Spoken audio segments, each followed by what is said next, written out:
We spent most of today at the Port Arthur historical site, but also found time to visit an awesome sea cave, the Tasman Arch, Devil's Kitchen and Tessellated Pavement.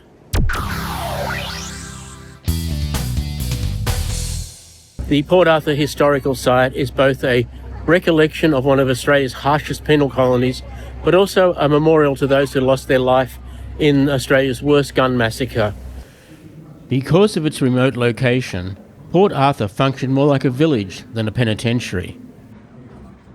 Even today, it's nearly 2 hours' drive from Hobart, and in the early 1800s, it was really only accessible by boat. That made it a perfect prison for prisoners who had committed additional crimes after being transported to Australia. By the 1840s, it was an industrial complex housing 1,100 prisoners. This building alone held over 450 prisoners in what was a converted flour mill.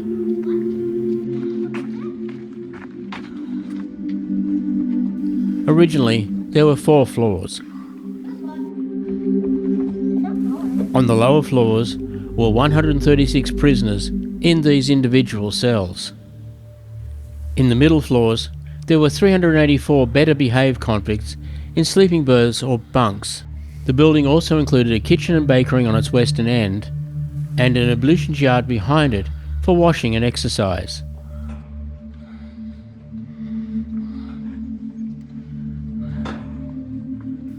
The top floor included a dining hall that doubled as a schoolroom at night, a library, and a makeshift Catholic chapel.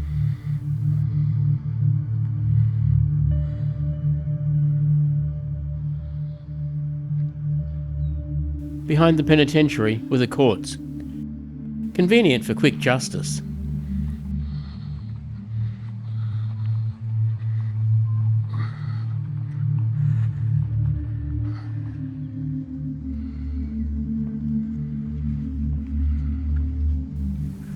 The guard tower provided a clear view of the whole facility.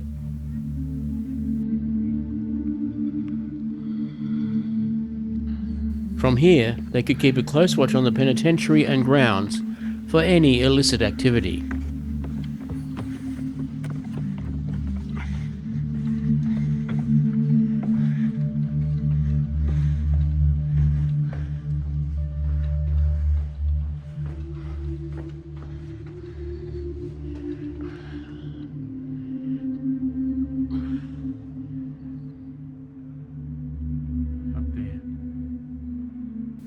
The Commandant lived a very different life from the convicts,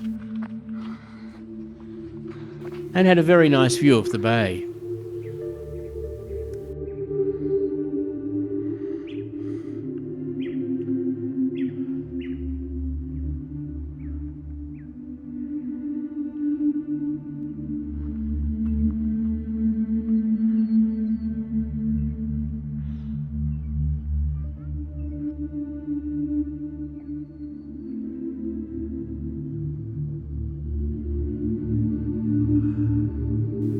Beside the Commandant's house and behind the guard tower were the senior officers' quarters.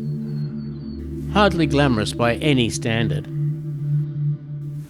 There's not a lot left standing of the colony's hospital, but at least they had one. After an attempt to escape from Maria Island on a whaling boat and being betrayed by the captain, Smith O'Brien spent time at Port Arthur in this isolated cottage. The building was originally a stable, converted for Smith O'Brien. After 3 months here, he was released on parole to New Norfolk. This was the original water supply for the colony. The Paupers Depot at Port Arthur was established to house an ageing and destitute population that had been dumped by the system and could no longer support themselves. Many prisoners had no family in the colony or were unable to find work. They were kept out of sight at the colony in conditions barely better than being in prison.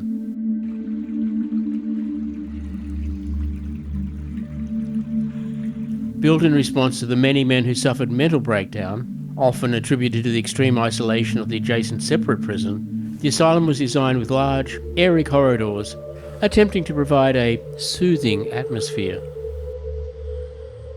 Between the asylum and separate prison is the farm overseer's cottage. The separate prison was designed to be a machine for the mind. It moved away from the physical floggings towards a radical psychological form of reform, probably in reality torture, called the silent system. Based on the Pentonville model from London, the prison has 4 wings radiating from a central hub. This allowed a single guard at the centre to monitor all corridors simultaneously, creating a feeling of invisible omniscience. Inmates spent 23 hours a day alone in their cells. They were forbidden from speaking, whistling, or singing. They were no longer called by name, only by their cell number. Unsurprisingly, while this system was intended to reform men through reflection, the sensory deprivation often led to psychosis and insanity, which is why the asylum had to be built next door. The Soldiers Memorial Avenue commemorates the men from Carnarvon who served and died in World War I. The aristocracy of the penal colony had their own cottages high above and away from the penal colony itself. The visiting magistrate used this quite grand home to assist the commandant with disciplinary matters. Our next aristocrat was the Catholic priest, serving as Catholic chaplain, after Catholic prisoners revolted and refused to attend the Protestant services. The house became part of the Hotel Arthur in the first half of the 20th century. The next inhabitant of this elevated row was the accountant. The grandest house of all was occupied by the Protestant vicar.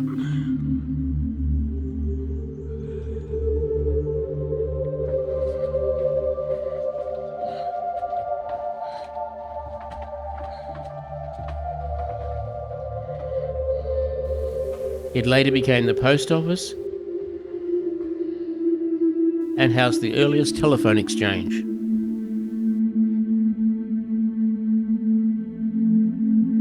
St David's is a much later Protestant to serve the civilian residents of the town of Carnarvon, long after the penal colony had closed.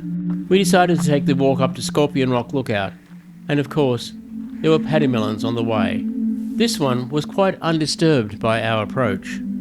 Scorpion Rock Lookout has a really good view of the colony, and it's worth the small amount of effort required to walk up there.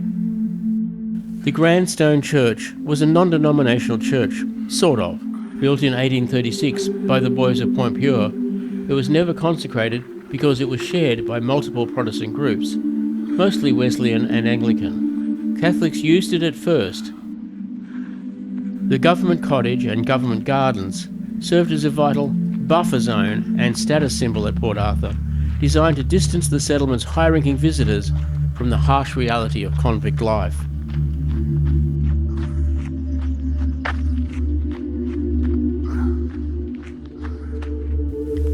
Unlike the Commandant's house, which was a permanent residence, the government cottage was built as an official guest house for high-ranking dignitaries. The gardens were strategically designed to mask the view of the prison buildings from visiting officials and residents' officers' families. They provided an ornamental space where the ladies of the settlement could walk in peace, entirely separate from the disturbing presence of the convicts. After our 2-hour stroll around the settlement of Port Arthur, it was time to tour the home of the Little Depraved Felons, the boys' prison on Point Pure. The boat provides a great view of the colony before heading past the slightly separate shipyards. A ghost outline shows a ship under construction. Established in 1834, Point Pure was the British Empire's first purposely built reformatory for boys. It was born from the then radical idea that young criminals could be reformed rather than just broken. It housed boys as young as 9 years old, although most were between 14 and 17. At its peak, it held about 800 boys. The Isle of the Dead is a small cemetery island in the harbour that served as the final resting place for the Port Arthur community. It reflects the strict social hierarchy of the penal colony. The northern high ground was reserved for free people. The southern low ground was the burial site for convicts, paupers and lunatics. On April 28, 1996, a lone gunman murdered 35 people and injured 23 others at the historic site and nearby areas. It remains the deadliest mass shooting in modern Australian history, and the policy of the site is to never mention the gunman by name, focusing on honouring the victims. Within just 12 days of the massacre, then Prime Minister John Howard announced sweeping gun law reforms. This led to a nearly total ban on all automatic and semi-automatic rifles and shotguns. The site features a plaque, remembrance pool, and a cross inscribed with the names of the victims.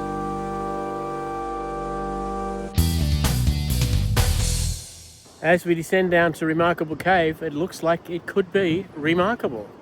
On the boat tour, the captain mentioned the cave as if everybody knew where it was, so we set out to find it and visit. As it turns out, it's adjacent to the main Gone Bay lookout that was very misplaced on Apple Maps. Down the steps, the cave doesn't reveal itself until right at the bottom.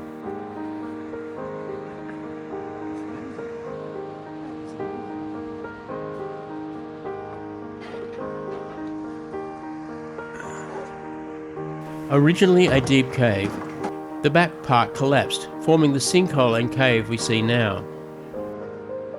Allegedly, the cave forms a map of Tasmania, but I don't see it. Back up 127 steps, Main Gone Bay reveals itself with an expansive view towards Antarctica.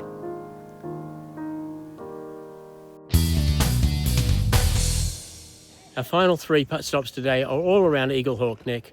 On this side there's the Tasman Arch and Devil's Kitchen, and on the other side, tessellated pavement. Like Remarkable Cave, the Tasman Arch was originally a deep sea cave that collapsed, leaving the bridge intact.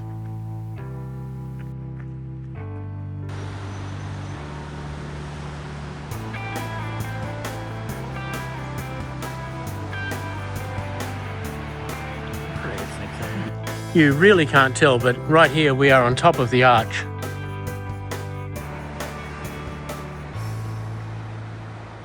Just down the rugged coastline is the Devil's Kitchen, a deep inlet that also started life as a deep sea cave.